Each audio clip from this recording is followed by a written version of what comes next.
Bienvenidos mis entrañables alumnos del quinto año de secundaria. Mi nombre es Lenin Vargas y Rodríguez y soy vuestro profesor del curso de literatura. Hoy hablaremos sobre uno de los personajes más ilustres que tuvo la literatura española. Vivió a finales del siglo XIX e inicios del siglo XX. Me refiero al gran Juan Ramón Jiménez, autor de el célebre libro Platero y yo, dueño de una pluma impecable y de un estilo sublime, musical, reflexivo y muy puro. Su vasta producción poética, específicamente, fue reconocida y galardonada con el máximo premio en literatura.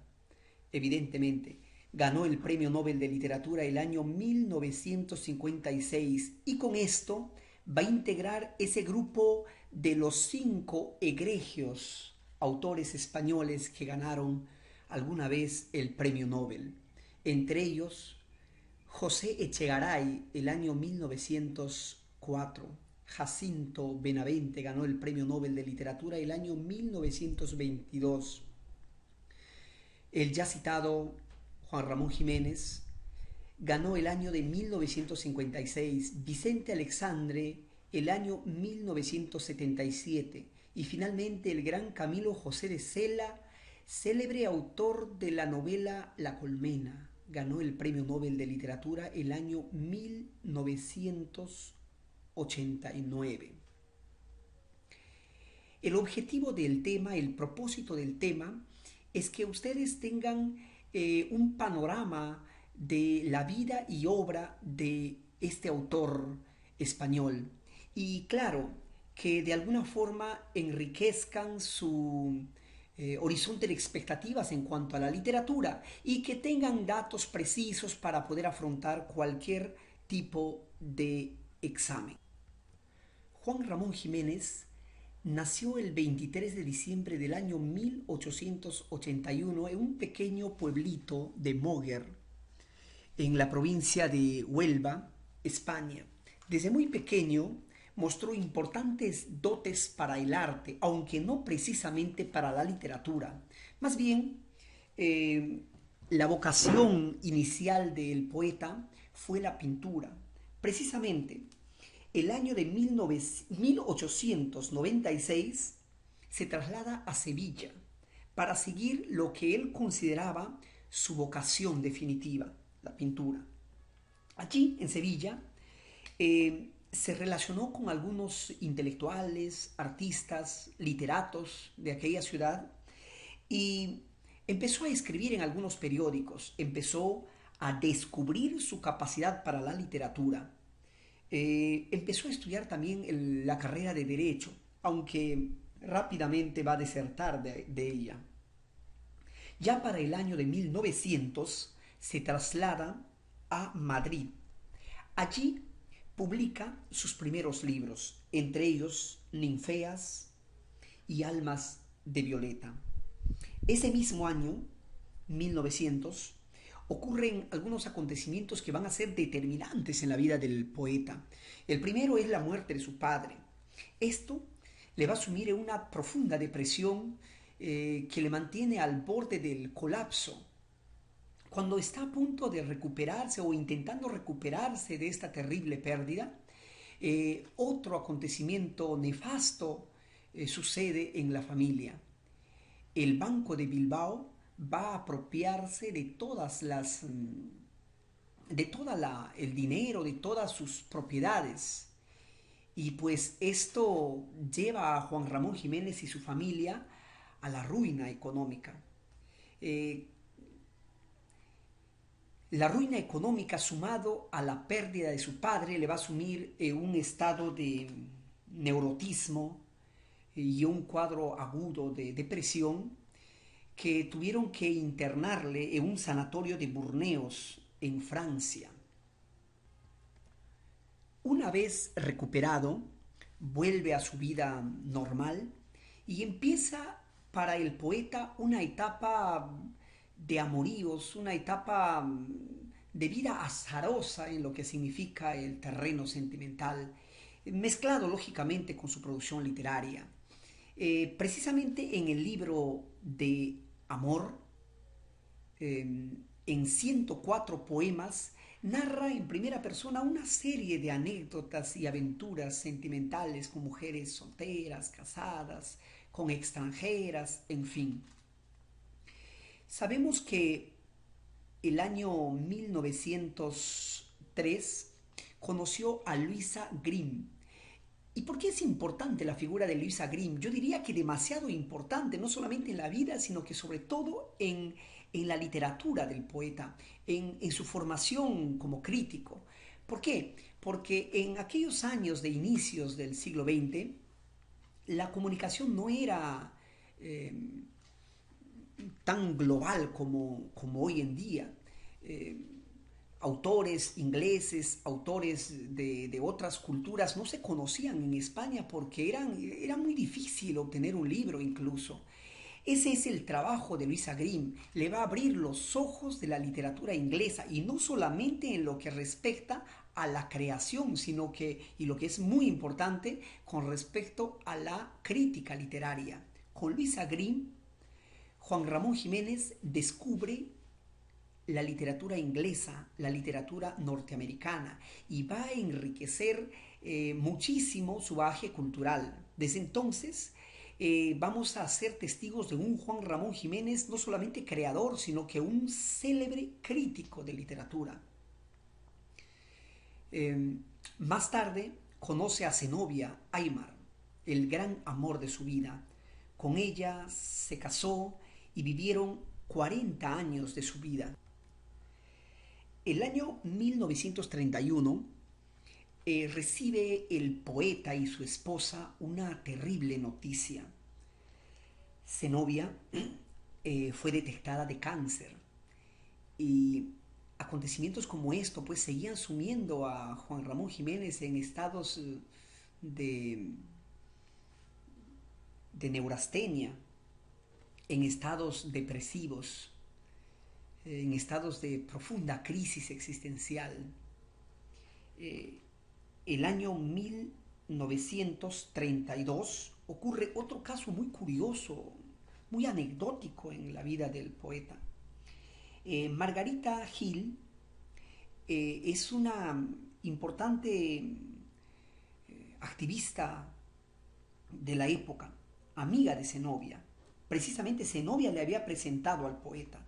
Pero Margarita empezó a enamorarse perdidamente de Juan Ramón Jiménez. Y al no obtener una respuesta favorable para sus intereses sentimentales, es que ésta se va a suicidar. Y esto también sume al poeta en un estado de depresión. Durante la Guerra Civil Española, que se desató el año 1936, el poeta Juan Ramón Jiménez, así como todos los intelectuales de la época, tomaron partido por la República. Sin embargo, fue desterrado de España. Fue desterrado. Claro, por ciertos trámites administrativos del presidente de la Segunda República, Manuel Azaña, es que logró marcharse a Washington como agregado cultural. Y allí se estableció con su esposa. Precisamente el matrimonio, tanto Jiménez como su esposa Zenobia, fueron contratados por la Universidad de Maryland para ser docentes. Allí en Estados Unidos empieza una actividad académica muy importante. Viajaban a diferentes países a dictar conferencias, en fin, se convierten en grandes influencias para la literatura en cuanto a la crítica específicamente. Viajan en reiteradas ocasiones a Uruguay, a Argentina y luego se establecen en Puerto Rico. En Puerto Rico ambos se han convertido en profesores de una universidad de San Juan. Y acá ocurre vamos a decir, el caso más triste en la vida del poeta. Primero, una alegría única. Fue galardonado con el Premio Nobel de Literatura eh, el año 1956 y 3 días más tarde muere su esposa. Y esta depresión sí va a ser causa de la futura muerte del poeta. No se pudo recuperar del dolor de perder a su esposa, a su compañera, a su colaboradora, a su íntima amiga, a su confidente. 2 años más tarde, y sumido en una profunda depresión, fallece Juan Ramón Jiménez el año 1956. Sus restos fueron enviados de vuelta a España. Vamos a continuación a ver las etapas en la obra de Juan Ramón Jiménez. Desde luego, esta concepción de las etapas fueron, vamos a decir, acuñadas por la crítica. La primera etapa es conocida también como la etapa sensitiva. Es la etapa de iniciación del poeta. Lo importante de este primer momento es que tuvo marcada influencia de Gustavo Adolfo Bécquer, del gran poeta romántico español, autor de rimas y leyendas. Y en esta etapa también se puede apreciar la influencia del modernismo. Recordemos que el modernismo es una corriente literaria que surgió en Latinoamérica y tuvo a Rubén Darío como el máximo exponente. Este modernismo con un estilo grandilocuente, con un estilo musical y colorido, ejerce una influencia notoria en la poesía de Jiménez en esta primera etapa. En la etapa intelectual, que más o menos se ambienta desde el año 1916 hasta el 36, poco antes de su deportación, Jiménez ha conocido la literatura inglesa, ha leído muchas obras de creación poéticas y narrativas de la literatura inglesa, muchas obras de crítica literaria. En suma, vamos a ser testigos de un Jiménez con una cultura mucho más amplia, más panorámica, con una cultura, vamos a decir, cosmopolita en términos de literatura. Esa es la característica más importante de esta etapa. También en esta etapa es muy evidente una especie de rechazo que él empieza a sentir por el modernismo. Hay un poema que de alguna forma refleja la intención de esta etapa. Es precisamente el poema Vino primero pura. Dice, se refiere a la poesía, vino primero pura, vestida de inocencia, y la amé como un niño. Luego se fue vistiendo de no sé qué ropajes y la fui odiando sin saberlo. Llegó a ser una reina fastuosa de tesoros, que iracundia de hiel y sin sentido. Mas se fue desnudando y yo le sonreía. Se quedó con la túnica de su inocencia antigua, creí de nuevo en ella. Y se quitó la túnica y apareció desnuda, toda. Oh, pasión de mi vida, poesía desnuda, mía para siempre. Se refiere precisamente a la poesía modernista, ¿no? La poesía modernista aparece cargada de fastuosos adornos, de un lenguaje grandilocuente, lleno de giros idiomáticos, lingüísticos y sobre todo de mucho colorido y musicalidad. Esa sería la poesía pues cargada de tesoros, fastuosa de tesoros, vestida de no sé qué ropajes, a la que él empezó a odiarlo sin saberlo, como dice el hablante lírico de este poema. Pero luego aparece esa poesía esquemática, esa poesía propia de los grandes poetas españoles, y se volvió a conectar con ella. Entonces es importante la metáfora que hace, la personificación de la poesía. Finalmente, en la etapa suficiente o verdadera, que sería la etapa de exilio. En esta etapa, pues, el poeta maduro en su esplendor, un intelectual de mucho renombre, de fama ya internacional en su momento, nos muestra un estilo mucho más reflexivo, un estilo en el que muestra sus crisis existenciales. De alguna forma muestra un estilo que se vincula ya con las tendencias de la poesía del siglo XX. Es decir, ya podemos encontrar un engarce con la poesía de vanguardia y su estrecha vinculación, cómo no, con la generación del 27 española. Allí vamos a ver sus principales poemarios de esta época: Animal de fondo, la tercera antología poética, en fin. Entre las obras más relevantes del poeta vamos a ver el poemario Ninfeas, publicado en el año 1900, que muestra una serie de poemas con una marcada influencia de Rubén Darío.